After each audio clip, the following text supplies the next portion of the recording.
Okay, Ms. Bill Jarrett, we're back a little bit more on creating usernames, or creating users, I should say, login names. Um, we just did how to create a login using the lovely little tool where we come over to my mouse back over here, security logins, right click and you say new login, and you have where you just fill in the blanks and you can set it up to be either Windows authentication or SQL Server, and then different options here. Now, what I'm going to show you next is how to do this using code instead. And all you'd simply do is just say new query, and then you put in the following code. Which is use master, go, create login, Red Rock Mountain, Melissa M. That's who we're creating. And then from Windows, with default database equals Red Rock Mountain Cycling. So we're creating the user Melissa M in this database. Now the thing to remember is this of course is set up for domain, like if you have a domain set up, like on a network. This is an individual computer, it's not set up with domain, so it'll probably crap on me when I try to run it. Yep, doesn't like it at all, because I'm trying to do something that I'm not set up for yet. But that's the code that you would use. So if I had multiple users on a domain, I'd be able to use the domain user information in conjunction with this. So you could log in through your domain account and be able to access.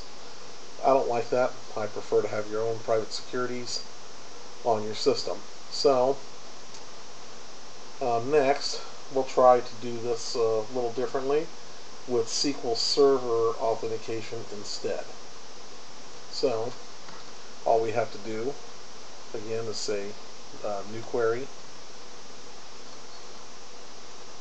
and this time we're going to say use master, go, we're going to create a login Melissa M with, and then here's our password information, pass and word 1. Must change means you got to change it first time you log in. Default database is going to be Red Rock Mountain Cycling. Check expiration equals on. Check policy equals on. And then of course go. We're missing something here.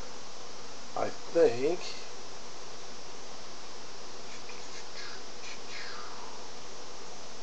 this does not look right.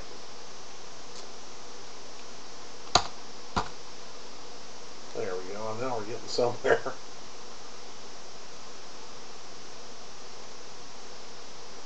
Okay, it says it likes it, so let's try to execute it to see what happens. Must change is not supported by this version of Microsoft Windows. Figures. Okay, so it's not going to let us use that. Doesn't like it. So just for giggles, I'm going to take the must change out of the equation here and see what happens. Since it doesn't seem to like it, we'll try it without it. Hey, look at that, it did it. So apparently this version of SQL does not like the must change command, so we just took it out. And it went ahead and it created Melissa M with that password, Red Rock Mountain Cycling, and it should say check expiration should now be on and check policy should be on. So if we look under Melissa M, I need to refresh this view, I'm betting.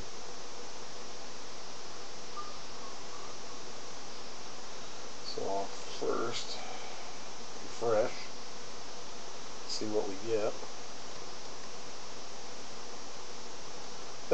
There's Melissa M, the one that we just created with this command here.